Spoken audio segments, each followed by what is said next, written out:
예, 이미 총선 대진표가 짜인 곳에서는 후보 간의 경쟁이 치열한 가운데 정치 1번지 서울 종로에서는 여야의 거물급 인사의 맞대결이 펼쳐지고 있습니다. 네, 특히 친박과 친노를 대표하는 정치인인 새누리당 홍사덕, 민주당 정세균 의원이 격돌하면서 이번 총선의 최대 격전지로 꼽힙니다. 예, 오늘은 6선 최다선 의원으로서 종로에 출마하는 새누리당 홍사덕 후보를 모시고 이번 총선에 임하는 입장과 전국 전망에 대해서 알아보겠습니다. 어서 오십시오. 반갑습니다. 네, 안녕하십니까. 예.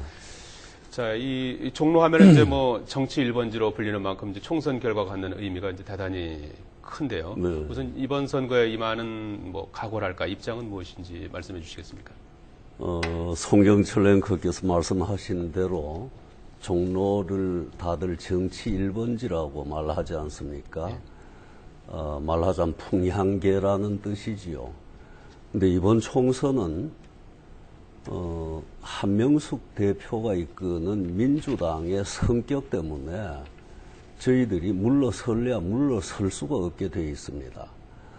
조금 아까도 보도가 됐습니다마는 한 대표는 김대중 정부 시절에 성공적으로 모든 일을 수행했던 사람들을 쪽집게로 빼내듯이 다 이제 폐기 처분을 했고 결국 도로 열린우리당으로 간 셈인데 그것도 아주 최악이 됐습니다. 예. 제주 해군 기지나 한미 FTA를 자기들이 이기면은 전부 폐기하고 파기하겠다 그랬으니까 도로 열린우리당 중에서도 정말로 용납할 수 없는 최악의 도로 열린우리당을 만든 겁니다. 그래서 저는 정치 1번지에 있는 주민들한테 아니 국민들 전체한테입니다마는 이번 총선은 애국심을 가지고 임해달라고 말씀드리고 있습니다. 네. 종로에는 이동관 전 청와대 홍보수석이나 또 최장수 대변인을 지냈죠. 조윤선 의원이 공천을 냈었는데 새누리당이 홍 의원을 종로에 전략 공천한 이유는 뭐라고 보십니까? 그게 요즘은 선거가 좀 과학이 되어 있습니다. 폴 돌려보고 나중에 알았습니다마는 당에서는 우리 정세균 대표를 그래도 어떻게 할 수 있는 사람이 누군지 계속 여론조사를 돌려받는 것 같습니다. 예. 그래서 결정은 했습니다만 아이고 두 사람 다 아주 친한 사람들이라서 제가 아주 죽을 지경이었습니다. 상대적으로 이제 정세균 전 대표의 이제 경쟁력을 갖춘 후보는 이제 홍 의원밖에 없다 이제 이렇게 당에서 판단했다는 말씀이시죠. 당에서 이제 그렇게 판단하셨죠. 그 말하기도 그러시죠. 네. 홍 의원께서는 이제 18대 때는 지난번에 대구에서 네. 당선이 네. 되셨고 지난번에 사실은 저희가 이제 공천 받자마자 모시려고 했는데 대구에 인사를 가셨더라고요. 그래서 지역 활동을 하셨고 그다음에 주로 이제 강남에서 이제 지역 활동을 하셨는데 이번에 출마하는 종로와는 어떤 인연이 있으십니까? 신문에서는 별 인연이 없다고 다들 써가지고 사람들이 오해를 하고 있습니다만은 제가 청소년 시절 제일 좋은 시절을 사실 거기에서 보냈습니다. 중학교를 영주에서 졸업한 다음에 경북 영주에서 예. 서울 사대부고 그게 을지로 5가에 있었고 대학은 동숭동에 있는 서울 물리대를 다녔습니다.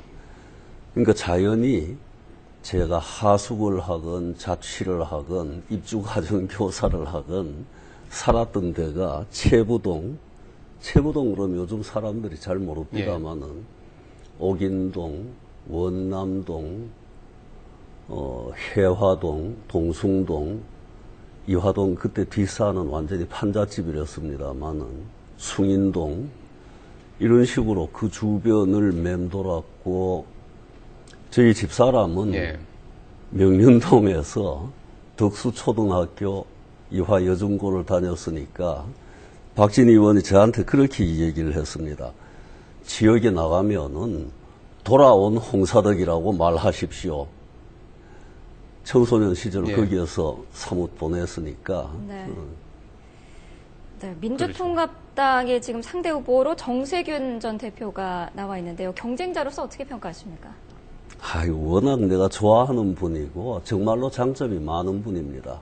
제가 아까 최악의 도로 열린 우리당, 도로 열린 우리당이라고 그랬습니다만은 정세균 대표와는 전혀 관계없는 그 당의 성격에 대한 평가고요. 정세균 의원은 오늘 이런 일이 있었습니다. 주민들 대표 몇 명이 와가지고 무슨 일을 해달라 그러면서 이런 일은 저더러 당신이 제대로 할 수 있는 거 아니냐. 그래서 저도 모르게 그랬어요. 홍사덕이도 평생 일만 한 사람이지만은 우리 정세균 대표도 평생 일만 한 사람이니까 일 솜씨에서는 우열이 없습니다. 다만 정당의 성격 때문에 내가 이런저런 얘기를 하는 겁니다. 그랬습니다. 예. 그 이면을 이제 들여다보면은 이제 홍 의원께서는 대표적인 이제 친박 좌장이다 이제 이런 표현을 많이 씁니다만은 친박 중진 의원이시고 정세균 전 대표도 이제 친노 진영의 대표 인사 전 대표까지 지내셨고요. 종로가 이제 결국 친박 대 친노 대결의 장이 되는 거 아니겠습니까? 어떻게 보십니까? 제가 이 다음 대통령 선거를 원칙이 있고 따뜻함을 함께 갖춘 박근혜 대표가 이기는 쪽으로 아주 간절히 소망하고 있는 것은 분명히 사실입니다. 근데 친박, 친노 그러지만은 좀 성격을 분명하게 할 필요가 있습니다. 친노라 하면 노무현 대통령을 지칭하는 건데 보십시오. 김대중 정부 시절에 정말로 좋은 인재들, 일했던 사람들 다 털어내고 지금은 노무현 대통령의 유지라고 할 수 있는 한미 FTA, 제주 해군기지, 그걸 뭐 해적기지라고 그러고 다 폐기하겠다고 그러고 있습니다. 노무현 대통령의 유지까지도 배반한 겁니다. 친노를 자처하는 거는 그건 아주 잘못된 일입니다. 노무현 대통령을 욕되게 하는 겁니다. 그 얘기 이제 그만둬야 된다고 생각합니다. 네. 최근에 각종 여론조사 결과 종로가 박빙의 격전지로 떠오르고 있는데 앞으로 야권 연대가 가시화되면 어떻습니까? 좀 영향을 받지 않겠습니까? 영향이 크지요. 한 표, 두 표가 아쉬운데 그게 대체로 뭐 3% 내지 5%의 양질의 표를 가지고 있는 분들이라서 이만저만 걱정이 아닙니다. 네. 다만 이번에는 당과 관계없이 이런 생각을 하는 분들한테 애국심을 가지도록 생각을 해보십시오. 만약에 한명숙 대표가 이끄는 저 도로 열린우리당이, 그것도 최악의 도로 열린우리당이 이기고 난 다음에 한미 FTA 폐기하고 국제사회에서 우리가 어떻게 되겠어요? 해군기지 노무현 대통령이 멀리 내다보고 계획했던 거 파기하고 진짜 애국심을 가지고 총선에 임해야 된다고 저는 생각을 합니다. 예. 지금 그 민주통합당 이제 한명숙 대표도 그렇고 이제 민주통합당에서는 이제 뭐 새누리당이 이제 이름을 바꾸고 정권 심판론을 이제 뭐 희석화시키려는 게 아니냐. 그러면서 이제 공동 책임을 져야 되는 게 아니냐는 그런 지적에 대해서는 어떻게 반론하시겠습니까? 처음에 정권 심판론을 열심히 들고 나오다가 요즘은 이렇게 접어가는 과정인 것 같습니다.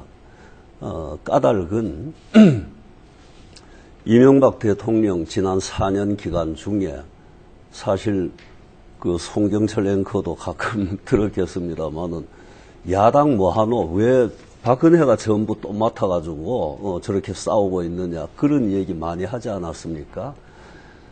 국민들한테 정서적으로나 논리적으로나 먹히질 아니했습니다. 그래서 이 최근 들어서는 제가 보기에 정권 심판론은 스스로 이렇게 접어들이는 게 아닌가 그런 느낌을 받았습니다. 실제로 먹히질 않거든요. 네. 공동 책임은 없다 이제 이런 말씀이시죠? 아이고 책임이야 왜 없겠습니까? 없다 그러면은 아니 되지요. 다만 이명박 대통령이 이런저런 과오가 있을 적에 그걸 사실 인고의 시절을 세월을 보냈던 박근혜 대표한테 더 씌우는 거에 대해서 국민들이 저런 주장도 할 수 있는 건가 이렇게 하니까 처음 아주 뜨겁게 주장하던 사람들이 요즘 이제 적고 있는 것 같은 느낌을 받고 있습니다. 예. 네. 네. 요즘 여권이 공천과 관련해서 좀 분열하는 양상을 보이고 있습니다. 이런 상황에서 국민 생각이 낙천 인사들을 좀 끌어모으고 있는 그런 상황인데 당차원에서 좀 어떤 대응이 필요하지 않을까요? 어쩌겠습니까? 저는 우리 김무성 대표가 오늘 송행커요. 정말로 큰 정치를 보여주지 않았습니까? 그죠?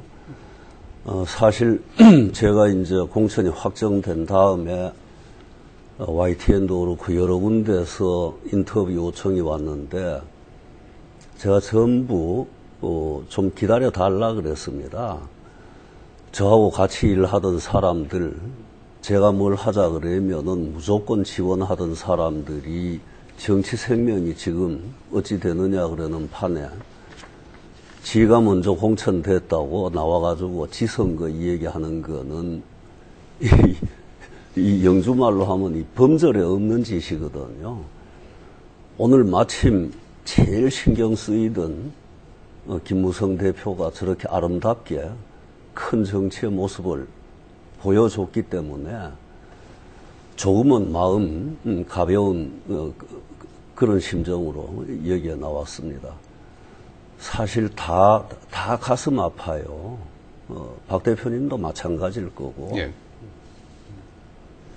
이제 박근혜 위원장은 일단 공천 결과에 승복하는 문화가 이제 뭐 필요하다면서 공천에 문제가 없다는 뭐 입장을 이제 밝힌 바가 있는데 이 공천 과정을 둘러싼 논란 뭐 아직까지도 좀 여전한데요. 이 문제는 끝으로 어떻게 풀어야 된다고 보시는지 한 말씀해 주시죠. 자기 정치 생명이 그렇게 훼손된 사람들한테 대놓고 자제를 해라, 당신이 잘못이다라고 이 얘기하는 거는 못할 노릇입니다. 그러니까 깊이 묵상하고 묵상해서 슬기롭게 자기 자신을 이기는 게 바람직스럽고 이런 얘기도 사실 제가 하는 게 이 범절에 어긋납니다. 그러시군요. 자, 말씀 잘 들었습니다. 육선의 최다선 의원으로서 종로에 출마하는 새누리당 홍사덕 후보였습니다. 고맙습니다. 네, 맞습니다. 감사합니다.